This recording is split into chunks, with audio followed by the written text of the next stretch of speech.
You crouch in the snow, your body trembling, not from weakness, but from the cold gnawing at your marrow. The mountains rise like black teeth against the winter sky, swallowing the horizon. The night air burns your lungs, and the silence of the Siberian forest presses down with a weight heavier than stone. The fire is small, too small. It spits and hisses as if it too knows fear, throwing weak light across the circle of hunters around you. Denisovans, your kin. Heavy-browed, broad-shouldered, with hands that could crack stone. Each face flickers in and out of shadow, their eyes reflecting the same unspoken dread. Because you are not alone in this night. A sound breaks the stillness, subtle, deliberate. The crunch of snow. A twig snapped under something heavy, not the careless blundering of deer, not the nervous scatter of hares. This sound is patience incarnate, a predator's rhythm. You lean forward, eyes straining into the treeline, and there it is. A shape slides between the shadows. Silent, enormous, alive with a power that makes your bones ache. Golden eyes glow like fire caught in fur. Shoulders ripple like a storm contained in flesh. When it exhales, the forest itself seems to recoil. The cave lion, Panther aspelia, apex of this land, its ancestors ruled this world long before you. They stalked mammoth herds across plains, drove aurochs into chaos, tore apart your kind before your people even learned to sharpen flint. It weighs nearly 300 kilograms, heavier than 3 men combined. Its jaw can shear through spine. Its claws, each as long as your fingers, were shaped by an age where survival meant merciless perfection. It steps closer. Slowly, confidently. It does not charge. It does not roar. It does not need to. You clutch your spear, a crude weapon, wood hardened by fire, sharpened to a point. To you it is precious. To the lion it is nothing. The beast halts just beyond the circle of light. Its breath mists in the cold, curling around its muzzle like smoke. The fire crackles, and in that tiny sound you hear the frailty of your defense. The flame could die with a gust of wind. And then, you know the truth. You are not built for this fight. You have no claws, no fangs. Your skin is thin, your muscles clumsy compared to this predator born of ice and blood. Your kind is slow, fragile, naked against the cold. Without fire, without tribe, you would vanish from the earth like so many others before you. The lion's paw presses into the snow, a whisper of sound, then another. Step by step, it closes the distance. Your tribe shifts uneasily. A mother pulls her child closer. A man grips a stone as if he could hurl it hard enough to wound the monster. Another whispers a prayer to a spirit whose name is older than language itself. Your throat is dry. The fire sputters lower. The circle shrinks. The lion's gaze fixes on you, not the group you. Its eyes, twin embers, stare through your flesh to the soft meat beneath. You feel the weight of that gaze, older than your species, older than fear. Your mind screams, you cannot fight this. You cannot win. And yet, something stirs. Not in your muscles, not in your bones, in your mind. An image sparks behind your eyes, not of claws or teeth, but of flame. Fire that does not flicker weakly in the cold, but roars high, tall, unyielding. Fire that blinds, that drives back even the greatest hunter. And suddenly the spear in your hand is not just wood, it is a possibility, a thought made solid. What if this beast is not the master of the night? What if you are? The lion steps into the glow, muscles coiled, death-ready. You rise, your breath clouds the air. The fire spits sparks, and for the first time tonight it is not weakness you feel. It is something else, something dangerous, something human. And the forest itself seems to pause as this new truth takes shape. Maybe, just maybe, this time the humans aren't the prey anymore. The firelight shakes against the snow. You are still there, crouched low, the beast's eyes fixed on you. But before you move, before you even breathe, you must understand what you are truly facing. This is no ordinary lion. This is Panther aspelia, the cave lion. It is the largest cat that ever walked the earth. Its body is built not for survival, but for domination. Broad skull, short, brutal muzzle, jaws forged in the furnace of the Ice Age. When it bites, the pressure is over 1,000 pounds of crushing force, enough to splinter the spine of a bison. Its shoulders rise higher than your chest. Muscles, dense as stone, coil beneath golden fur. Its paws, each larger than your skull, can sweep a man from his feet with a single blow. Its claws are razors of keratin, curved hooks sharpened by ice and blood, designed to pierce hide and drag prey into stillness. And the eyes, always the eyes. Amber discs, unblinking, calculating. Predators do not see the world as you do. You see fire, faces, warmth. They see movement, weakness, hesitation. They see the fracture in your defense, and they strike it with precision. The cave lion was born into an empire of hunters. The mammoth ruled the plains, the woolly rhinoceros crushed through the tundra, but neither was as perfect in the art of killing as this cat. Fossils tell the story, scars etched into the bones of reindeer, aurochs, even other lions. Skeletons marked with gouges so deep, only a beast of this size could have left them. And you are nothing before it. Your kind cannot run fast enough. Even the swiftest of you would be caught in seconds. You cannot climb high enough. It can leap 3 times its length, muscles propelling it through the air like a thunderbolt. You cannot hide. Its nose can taste the air, track blood, sweat, fear. You are not a rival to this creature. You are a meal, and yet this lion is not only teeth and hunger. It is memory, instinct older than fire itself. It knows you. Its ancestors have stalked yours across the frozen steppes for hundreds of thousands of years. To the lion, you are nothing new. But here is the crack in its armor. It has not changed. The lion is a weapon sharpened by nature, but it is a weapon locked in its design. It hunts the same way it always has. It kills the same way it always has. It does not imagine. It does not plan beyond the strike. And as you stare into its eyes, a realization forms.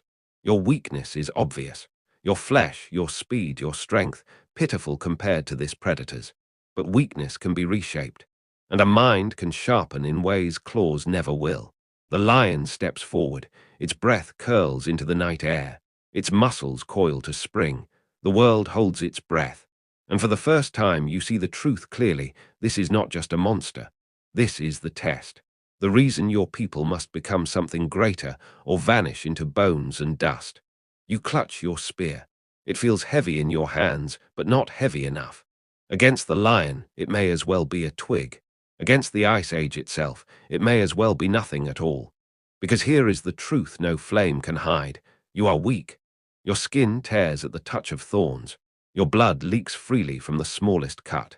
Your bones snap where a predator's bones would bend. Even your breath betrays you, frost curling from your mouth, marking your place in the dark. Strip away the fire, the tribe, the tools, and what are you? A body too slow to outrun wolves. A frame too fragile to wrestle bears. A chest too small to outendure the horse. A child in a land of monsters. Your senses fail you. You cannot smell danger until it is close enough to kill you. You cannot see in the dark where predators thrive. Your hearing is dull compared to the owl that glides above or the lynx that waits in silence. Your muscles betray you. Even the strongest of your kind could not match the leap of a lion or the crushing grip of a great ape. You do not leap. You stumble. You do not roar. You choke on the cold. And yet you are still alive. Why? It is not because the world is merciful. The Ice Age has no mercy. It starves the weak. It drowns the careless in rivers of meltwater. It buries the unprepared beneath storms that last for days. It is not because predators ignored you. Smilodons, hyenas, wolves, bears, they all hunted your kind. They dragged your bones into caves, left them gnawed and broken. To them you were not rivals, you were calories. So why are you here? Why are you still breathing in this night where a cave lion waits to end you? Because weakness is not the whole story. The lion is muscle. You are bone and thought. The lion is instinct. You are hesitation, calculation, imagination. The lion repeats. You learn. Yes, you are pathetic in the face of the beast. Your claws are absent, your fangs are gone, your strength is laughable. This is not a fight. It is a physics problem, an equation where the numbers never favor you. But equations can be changed. Variables can be rewritten. And somewhere, deep in the marrow of your mind, an ember smolders. The knowledge that though you are weak, you do not have to remain so. For the first time, you look at your fragility not as a curse, but as a reason to imagine, to create, to become. And as the lion edges closer to your shrinking circle of firelight, your weakness presses down on you like ice on the river, crushing, squeezing, unbearable. But without that pressure, there is no spark. And without the spark, there is no fire. The lion waits. Its paws press silently into the snow, its body coiled like a spring of flesh and fury. Your spear trembles in your hands. Your kin huddle closer together, the weak fire sputtering between you. The circle of light is shrinking, and with it your chances of seeing another dawn. But then the fire snaps. A sudden burst of sparks leaps upward, scattering into the dark. For an instant the lion halts, its eyes narrow, its paw withdraws. You see it, the hesitation.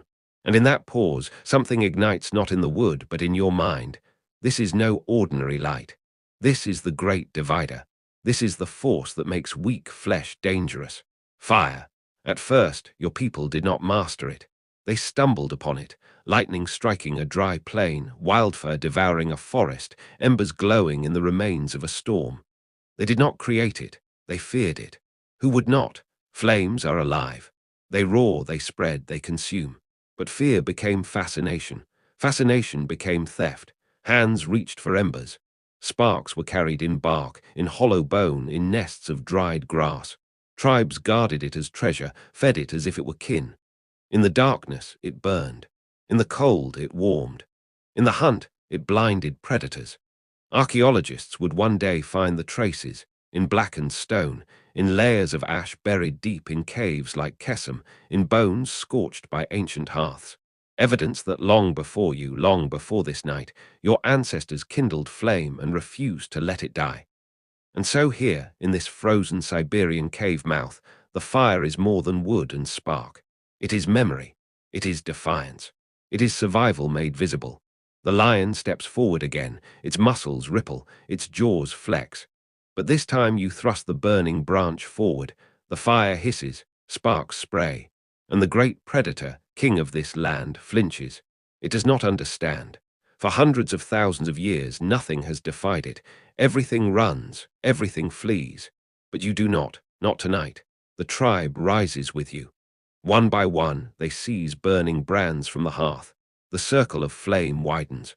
The darkness is no longer a void, it is a weapon. The lion snarls, pacing at the edge, uncertain. Its instinct screams attack. But instinct has no answer for fire. Instinct has no memory of this new weapon, no teaching in its blood. You watch the predator recoil, and for the first time you feel it, power. Not from muscle, not from bone, but from invention. The fire roars higher, and in its light you glimpse a future. A future where the beasts of this land hesitate before you. A future where the night is not their kingdom alone. And the thought sears into your mind like flame into dry wood. Weakness gave you fear, fear gave you thought, and thought gave you fire. The lion retreats into the dark. Its growl fades into the forest. And in that silence you realize the world has changed. You have changed. And nothing will ever hunt you in quite the same way again. The lion is gone. The night is still. The fire crackles, alive and victorious. But the truth gnaws at you. Fire alone will not always be enough. What happens when the wood runs out? When the storm drowns your flame? When the predator strikes before the spark can catch? You need more. And so your kind begins to shape the world not with claw or tooth, but with hand and thought. It begins small. A branch stripped of bark. A stone chipped sharp against another. A stick hardened in flame until its tip blackens and gleams. Primitive, laughable against the armor of mammoth hide or the charge of aurochs. But in those clumsy beginnings, the story of every weapon is born. Then comes the spear. Not just a sharpened stick, but a promise. A tool that extends your reach beyond the limits of your fragile arms. Now you do not have to stand within claw's reach to strike. Now you can keep death at a distance. Archaeologists will one day uncover them, wooden spears buried in the mud of Schöningen, 300,000 years old. Balanced, aerodynamic, crafted with care. Weapons designed not for chance, but for purpose. Proof that your kind learned to think ahead. But thought does not rest. Soon the spear is not only for thrusting, but for throwing. A flick of the arm, a whistle through the air, and death flies forward faster than any step you could run. For the first time in history, prey cannot always escape, and predator cannot always close the distance. Generations pass. The spear evolves, stone tips bound with sinew, flint edges sharper than teeth, barbs designed to pierce and stay lodged, weighted shafts to carry further, strike harder. And then the leap, the atlatl, a simple lever carved from wood or bone. Yet with it, your arm becomes more than flesh. It becomes a machine. The spear flies farther, faster, with a force no human muscle could summon alone. The first true amplification of human power. To a lion, to a bear, to the mammoth itself, this was the turning point. No longer did humans fight with what they were given. They fought with what they imagined. And with every invention, the line shifts. Claw versus stone, tooth versus flint, muscle versus mind. The predators do not change. Their fangs remain the same. Their claws remain the same. Their tactics remain the same. But you change. You adapt. You become dangerous. The fire behind you roars. The spear in your hand gleams with its reflection. And you know, deep in the marrow of your bones, that you are no longer just prey. You are becoming something else. Not the strongest, not the fastest, but armed with weapons that extend your reach, with fire that bends the night, with thought that reshapes the earth itself. You are on the path to becoming the deadliest creature this world has ever seen. And it begins here in the dark with a sharpened stick and a dream of something sharper still. The fire burns low, and your tribe gathers close. Spears lie in the snow, their tips still blackened from flame. The lion is gone, for now, but the fear remains. Fear has always been your shadow. It kept your ancestors alive when teeth gleamed in the dark. It tightened their chests when the brush rustled with unseen movement. It made them flee before the predator even struck. Predators live by instinct. A lion crouches, then springs. A wolf circles, then lunges. A bear rears, then crashes down. Perfect sequences, honed by generations, written into their very blood. They need no teacher. They are born knowing, but instinct is a cage. It does not change. It does not question. It does not imagine. And that is where you are different. You are not born knowing. You are born helpless, naked, blind, fragile. A child who cannot survive a single day without the tribe. And yet, because of that fragility, you must learn. Every lesson, every mistake, every scar becomes part of you. You burn your hand on the fire once, and you never do it again. You watch an elder strike flint, and soon you too can call sparks from stone. You see a spear pierce flesh, and you understand, distance can kill. Where instinct repeats, your kind remembers. Where instinct obeys, your kind imagines. Where instinct ends, your kind begins. Think of the lion. It knows only one way to kill. It does not sit by the fire and plan. It does not whisper to its kin about a new way to strike. Its cubs must relearn the hunt every season, as if the past never existed. But you pass knowledge like fire itself, carried from one hand to another. A father shows his son how to notch a spear. A mother teaches her daughter where the roots grow deep. An elder shares the tale of the hunt where wolves were fooled by fire. And in this sharing, the mind expands beyond the moment. The dead speak through memory. The unborn are armed before they draw their first breath. This is the weapon no predator can match. The weapon of story, of teaching, of imagination. The lion that stalks you tonight is no wiser than the lion that stalked your ancestors 1,000 winters ago. Its instinct has not changed, but your kind has. With every generation, the lessons deepen, the tools sharpen, the fire grows brighter. And one day, this thought strikes you like lightning. One day the predators will look into your firelit eyes and realize the truth. They were not the hunters, they were the teachers. Their strength forced you to find another path. Their teeth carved the shape of your fear, and fear carved the shape of your mind. The lion still rules the night, but its reign is no longer absolute. Because tonight, for the first time in history, thought itself has stood against instinct, and instinct blinked. The night is endless, and yet you endure. The fire still burns, but it will not always be there to guard you. Predators wait for weakness. Storms swallow flame. Hunger drives you from the safety of the hearth. So your people turn their eyes outward, not just to the beasts, but to the land itself. The earth becomes your ally. The cliffs, the rivers, the caves. each a fortress if chosen wisely, each a death trap if ignored. You do not camp on flat ground, where the lion can charge unseen. You climb to the ridges, where the land falls away on three sides, and only one path leads to you. You build your hearths against stone walls, so that firelight reflects and doubles, painting the night with strength. The river is no longer just for drinking. It is a shield. You sleep beside its banks, the roar of water masking your movements, its cold depths forming a barrier predators hesitate to cross. The forest, too, becomes a weapon. You weave branches into walls, thickets to snare paws, barricades to funnel the enemy into narrow paths where spears wait in silence. Bones are strung with sinew to rattle in the wind, alarms to wake you when shadows move too close. These are not cities, not yet, but they are something greater than wilderness. They are the first whispers of design. Predators do not think this way. They know only the chase, the pounce, the kill. They do not reshape their world. They bend to it. They live inside its cage. But you redraw its lines. Each campsite becomes a stronghold. Each hunting ground becomes a trap. Each river crossing becomes an ambush site where prey is driven into the current, where the water itself becomes your spear. This is survival, yes, but it is also something more. It is the first blueprint of the future. Long before walls of stone, before towers of wood, before cities rose from the dust, you were already shaping the world to defend you. And when the lion prowls at the edge of your camp, it does not know that the earth itself has turned against it. The cliff blocks its flank. The fire blinds its eyes. The circle of spears waits where the path narrows. For the first time, the landscape is not neutral ground. It is yours. And in that mastery, a revelation takes hold. You are no longer simply surviving in the world. You are beginning to own it. The lion is faster than you. The bear is stronger than you. The wolf is sharper of tooth and keener of scent. Alone, you are nothing. Together, you are something else. The hunt begins not with the throw of a spear, but with the glance of an eye, a hand gesture, a hiss in the dark, a single stone struck against another. These are your first words, the bones of language before the flesh of speech. The wolf howls to summon its pack. The raven croaks to warn its kin.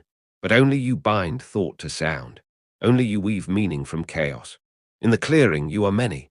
One strikes the ground with a stick, the rhythm steady, drawing the predator's eye. Two circle behind with spears, silent, steps masked by the pulse of the drumbeat. Three crouch low in the brush, stones heavy in their hands. The predator sees prey. But what it cannot see is the web, threads of intent stretched across the camp, connecting mind to mind. The first shout splits the air. The second answers, sharp and urgent. The third rises, high and fierce, not in fear but in unity. To the predator it is chaos. To you it is music. The lion charges the decoy. Spears pierce its flank. Stones hammer its skull. The ground itself becomes a cage of sound and fury. It thrashes, roars, bites the air. But every time it lunges, another voice rises, another spear strikes, another hand pulls the rhythm tighter. And then silence. The lion is still. The hunt is over, not because of strength, not because of speed, but because of something greater, coordination. This is the moment when the world tilts. No longer are you prey scattered across the plains. No longer are you beasts fleeing in silence. You are a chorus, a storm of thought and voice and action. The predators cannot adapt. They hunt by instinct, each movement bound to muscle memory older than stone. You, however, are unbound. You invent new signals. You change patterns. You teach them to the children who carry them further still. And in this growing web of sound and meaning, a new kind of power is born, the power of communication. The hunt is not only survival, it is rehearsal. The fire circle is not only warmth, it is counsel. Every word, every gesture, every rhythm is a weapon. And when you rise as a group, voices joined, the night trembles. For the first time in history, the earth hears not the cry of beasts, but the beginning of language. The night once owned you. Every sound was a warning. Every shadow was a threat. Every heartbeat was a reminder that you were soft, slow, and fragile. But not anymore. Now you stand in a circle of flame, spears in hand, stones at the ready, voices raised in rhythm. You are no longer scattered prey trembling in the dark. You are a wall of thought, of will, of fire. The predator comes. Its eyes glow in the torchlight. Its muscles ripple like storm clouds over the earth. It has fed on your kind for generations. It knows your scent. It knows your fear. But tonight there is no fear. The first spear flies. Not from desperation, but from decision.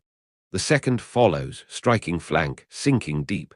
A third arcs through the smoke, guided by a hand that has thrown 1,000 times before. The beast roars, staggering. It charges, but it does not meet flesh. It meets fire. Flames roar upward, torches thrust into its path. Its eyes widen. Its charge falters. It turns, confused, retreating, but the wall moves with it. You are no longer running. You are pressing forward. For the first time, the predator yields ground. This is the transformation.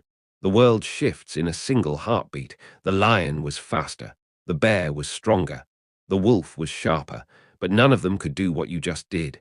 You learned, you taught, you remembered. And now, you conquer.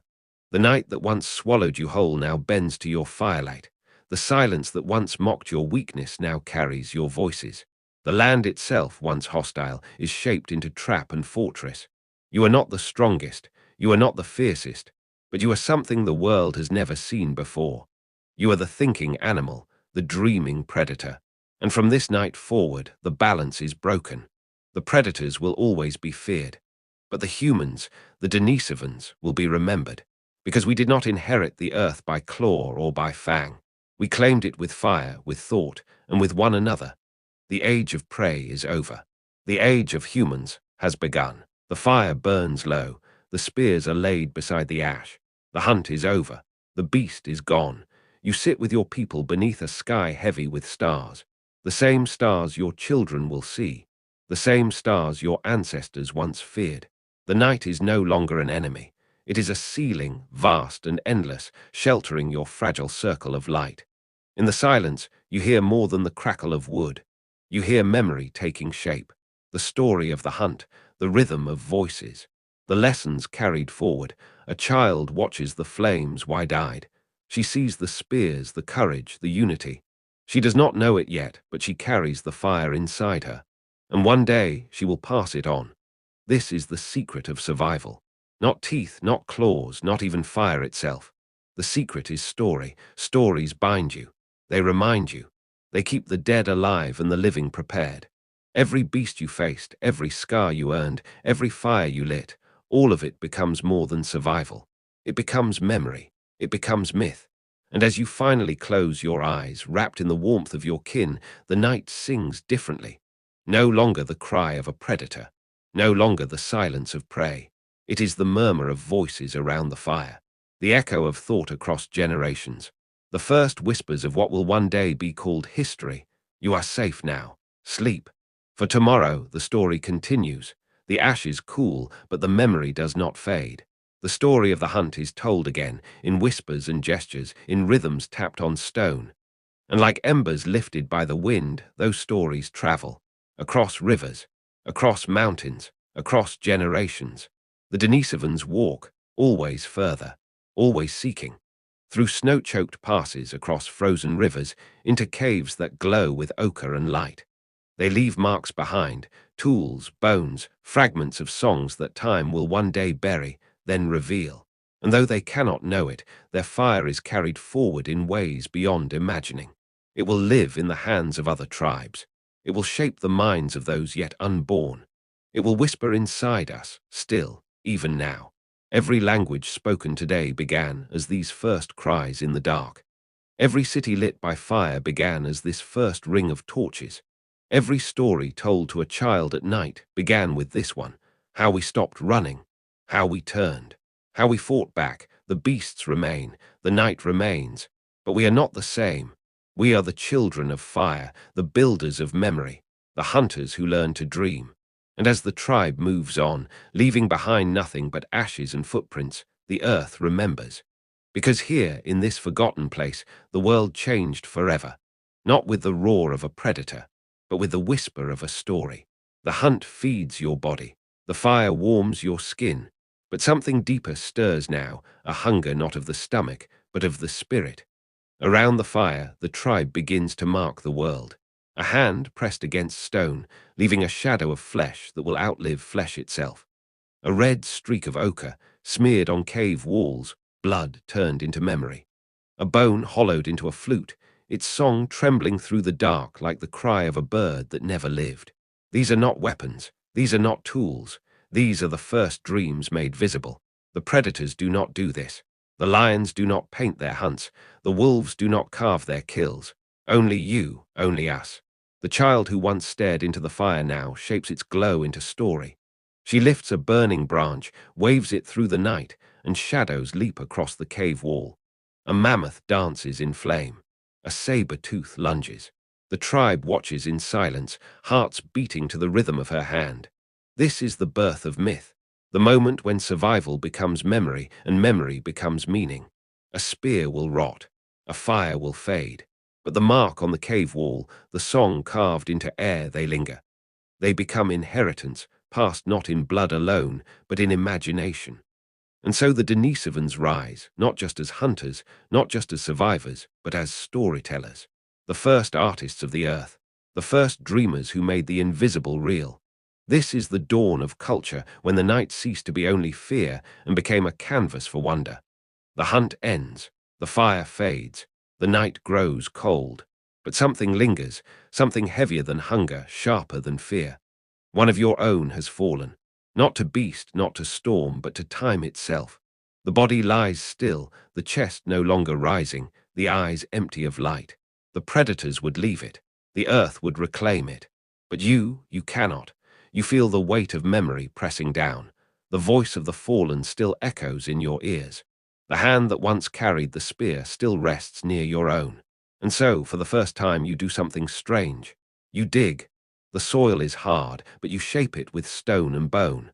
You lay the body down, not as carrion, not as waste, but as kin. Ochre dust is sprinkled across the skin, red as blood, as if to paint life back onto the flesh. Tools are placed by the side, a spear, a blade, a necklace of teeth, not for the living, for the journey beyond.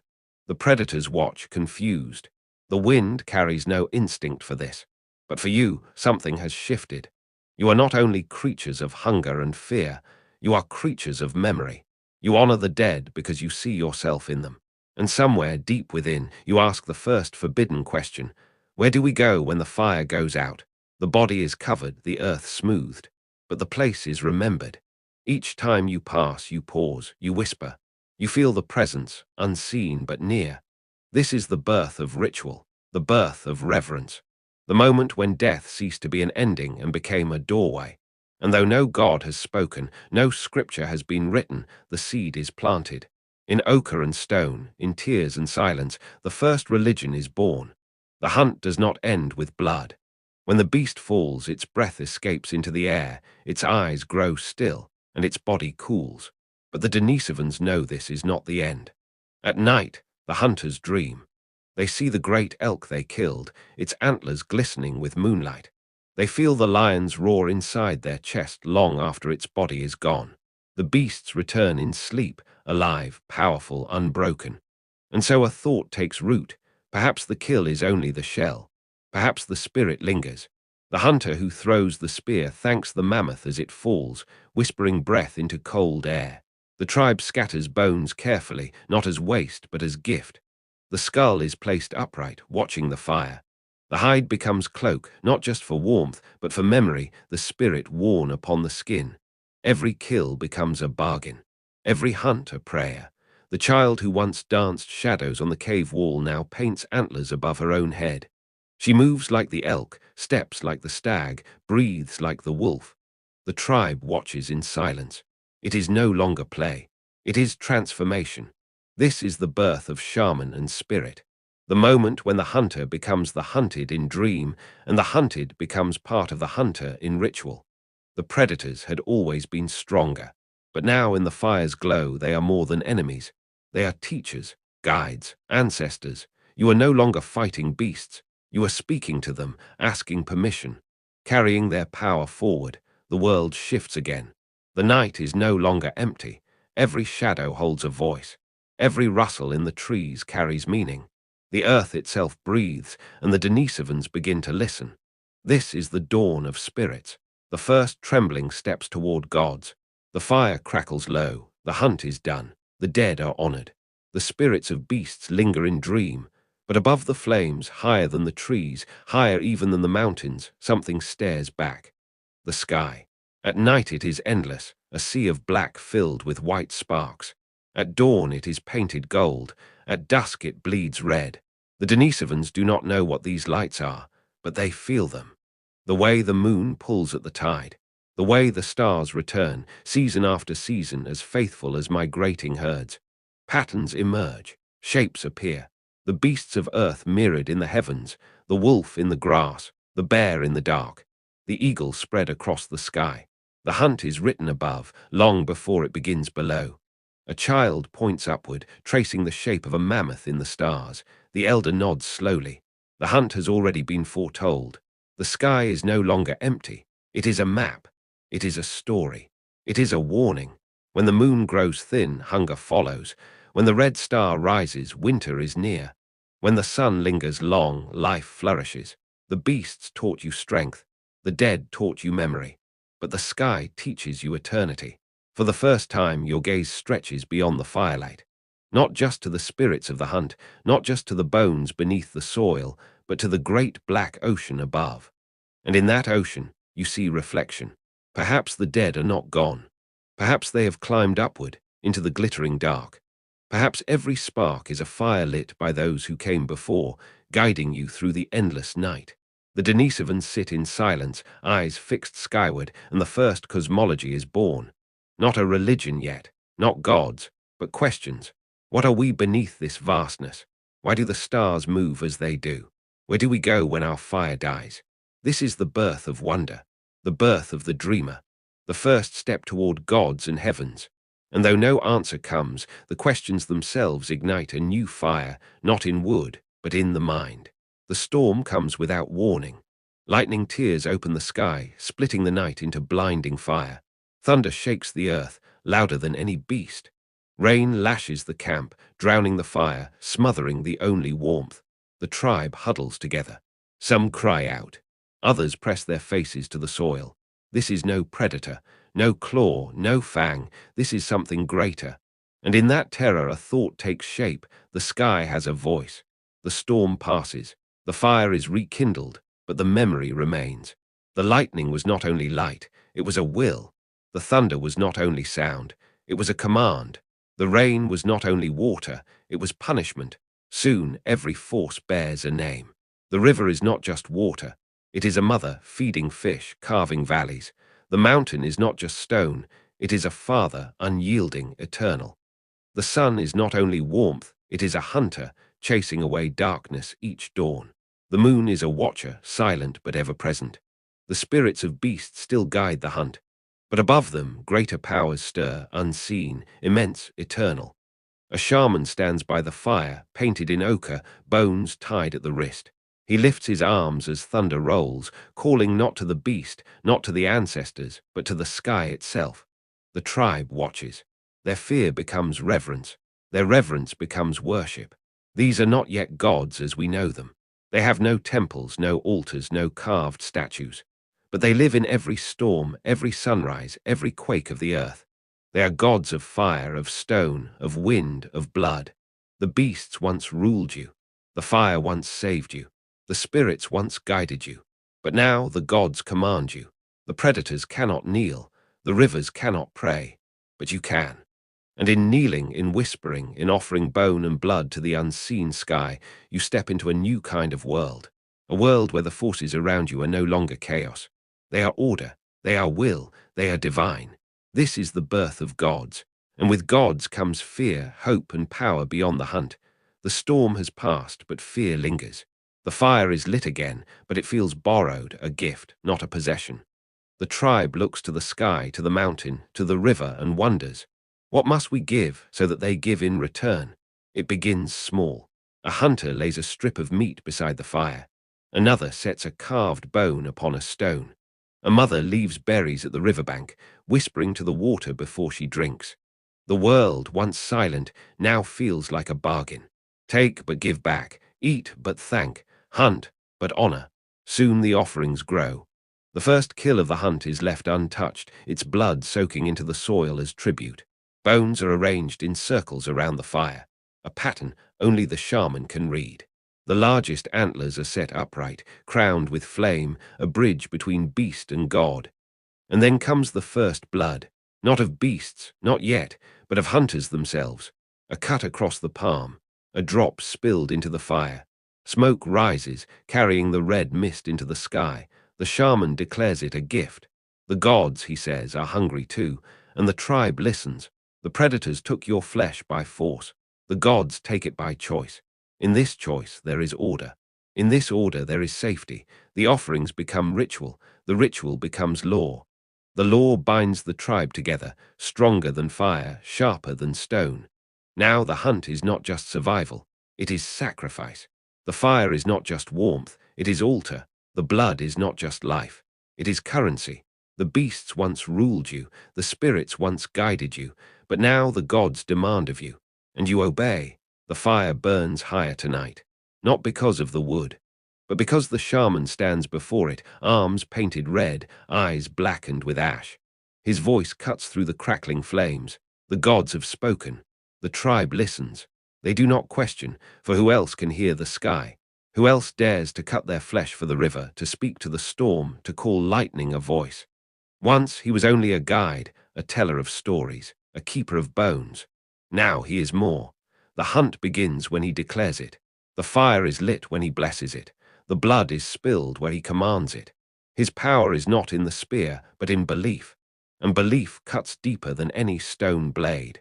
The children look to him as they look to the sun. The hunters kneel before battle, waiting for his blessing. Even the elders bow, their wisdom drowned beneath the weight of his visions. He wears bones not as decoration, but as proof. Antlers rise from his head like the horns of a beast. Feathers trail from his arms like the wings of the sky. The tribe does not see a man. They see the shape of gods clothed in flesh. And slowly, the shaman becomes more than a speaker. He becomes a ruler, the first king. The beasts still hunt you. The fire still warms you. The spirits still whisper. The gods still demand. But now, one of you claims to stand above all, chosen by powers greater than the tribe. And the tribe obeys. Not out of fear of claws, not out of hunger, but out of faith. The shaman's voice becomes law, the law becomes ritual, the ritual becomes rule. And so the first throne is not carved from wood or stone, it is carved from belief. The night sky burns with fire not born of lightning.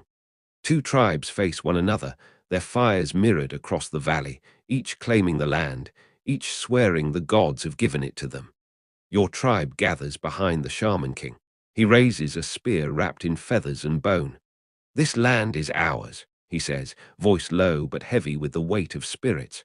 The gods demand blood. Across the valley, another figure stands before the rival tribe. Their shaman, cloaked in wolf pelts, beats a drum carved from hide. His chants roll across the night like thunder.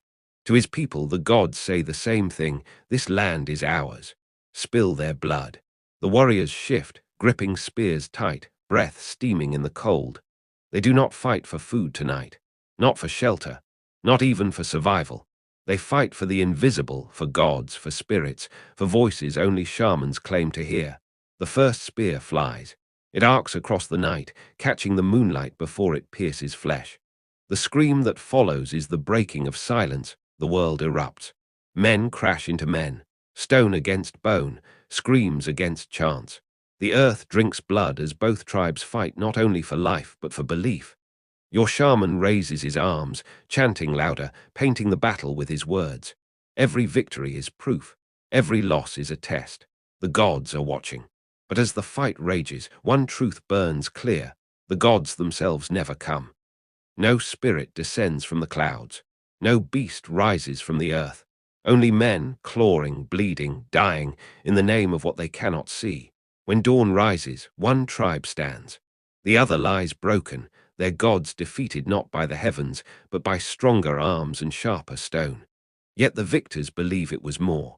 They kneel to their shaman king, praising him as the mouth of the true gods. And so war is born, not of hunger, not of survival, but of belief. This is the first holy war. The first time men killed not for food, but for gods. And once begun, such wars would never end. The battle is over. The valley is quiet, except for the wind carrying the stench of smoke, ash, and blood. Your tribe stands victorious, but victory is not enough. The Shaman King walks among the dead. He touches the fallen enemy, smears their blood across his face, and lifts his hands to the sky. The gods have chosen, he cries. His voice is not for your tribe alone. It is for all who still breathe, the broken, the defeated, the captives. They kneel, not because they wish to, but because they believe they must. And so the shaman does something new. He does not kill every rival. He spares some, bending them, binding them, weaving them into his people. For the first time, conquest becomes more than slaughter. It becomes rule. The defeated are told, your gods have fallen, our gods now rule you. Every prayer, every chant, every ritual must be to the shaman's spirits. Resistance is death, submission is life, and slowly tribe swallows tribe. Families torn from rivals are forced to kneel together by the same fire. Children grow up learning not the words of their ancestors, but the chants of their conquerors. Belief spreads, not through whispers of gods, but through blood and blade. The fires grow larger. The camps become villages. The villages merge into something greater. The Shaman King's voice reaches across rivers, across valleys, across mountains. His rule is no longer just law. It is destiny. Every hunt begins with his blessing. Every war is fought in his name. Every life is lived beneath the shadow of his gods. This is no longer a tribe. It is the first empire of faith. But beneath the chants and rituals lies a truth no one dares to speak. The gods did not build this empire.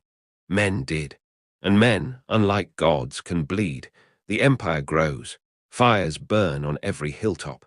But fire alone cannot hold so many tribes together. Spear and blade bring silence for a night.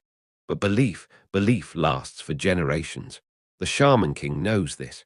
So he forges chains not of iron, but of ritual. Every dawn begins with fire. Every dusk ends with blood. The people kneel as smoke rises, their chants rolling like thunder through the valley. No meal is eaten without an offering. No hunt begins without a blessing. No child is born without blood spilled to mark its arrival. Sacrifice becomes law. The weak, the old, the prisoner, their deaths are not murder. They are gifts to the gods. And so killing becomes holy. Symbols rise. Bones carved into talismans, feathers tied to spears, stones painted with ochre. Every symbol whispers the same truth. You are not just a tribe. You are chosen. The Shaman King enforces silence. None may question the voice of the gods. Those who doubt vanish into the night, their screams carried away by wind. Fear takes root, not only of predators, not only of hunger, but of the gods themselves. The empire stands, not because of strength, but because every man, woman, and child believes their breath belongs to something greater. And yet, beneath the chants, beneath the rituals, beneath the firelight, a whisper grows. What if the gods are not real? What if all this power belongs only to the man in feathers and bone? For now, that whisper hides in the dark. But whispers have a way of growing. The fires still burn. The chants still rise. The empire of faith looks unshakable. But in the silence between drumbeats, another sound grows. A whisper. Not every heart bows as easily as the body. Some kneel out of fear, not belief. Some spill blood for the gods, yet wonder if the gods ever truly drink. One night, around the embers of a dying fire, a hunter dares to speak. Where are the gods? We spill blood, we chant, we kneel, but only men answer. The others shush him, eyes darting toward the shadows. For to question is death. Yet the words linger, like smoke refusing to fade. The Shaman King grows harsher. He smells rebellion in silence. He demands greater sacrifice, louder chants, more blood spilled in the name of the unseen. The more he forces belief, the more the whisper spreads. Children watch the rituals and ask questions their mothers dare not answer. Why do the gods need blood? Why do they not speak themselves? Why must men suffer while the spirits remain silent? And so the first heretics are born. They hide their doubts beneath bowed heads. But in the dark, away from firelight, they gather. They speak of a world where men need no gods to rule them, where fire and spear are enough, where the spirits are nothing but shadows in the mind. It is treason, it is blasphemy, it is the birth of rebellion. The empire of faith has conquered the valley. But now its greatest enemy rises not from outside, but from within, not the fang, not the claw, not hunger, but doubt. And once doubt is spoken aloud, it can never be silenced again. The whisper spreads. The shaman king hears it, not in words spoken to his face, but in silence that lingers too long, in eyes that do not meet his, in chants that falter before the fire. Doubt is a disease, and like disease it must be burned out. The shaman gathers the tribe. The fire roars higher than ever before, sparks clawing at the sky. His voice is thunder. The gods have told me, among us walk the faithless. Their hearts are poison, their words are shadows, they must be revealed. Fear ripples through the crowd. No one breathes, no one dares to move. The shaman calls names. One by one, men and women are dragged to the fire, accused of whispering, accused of doubting, accused of betraying the gods. Some cry, some fight, some beg. It does not matter. The first is thrown into the flames. The second has their throat cut, blood spilled as an offering. The third is torn apart by spears. The crowd watches in horror, but also relief. For every death that is not theirs feels like proof of their own faith. Children weep, elders bow. The fire drinks greedily. The night smells of burning flesh and iron blood. The purge does not end in a single night. It becomes ritual. Every moon the shaman demands another sacrifice of the unfaithful. Some are guilty, most are not. But the terror is the point. Obedience deepens. The chants grow louder. The fear of gods is replaced by fear of the man who claims to speak for them. And yet, beneath the ashes, something survives. The whisper does not die. It retreats. It hides in caves, in shadows, in the hearts of those who still dare to wonder. Because fire can burn the flesh, but it cannot kill an idea.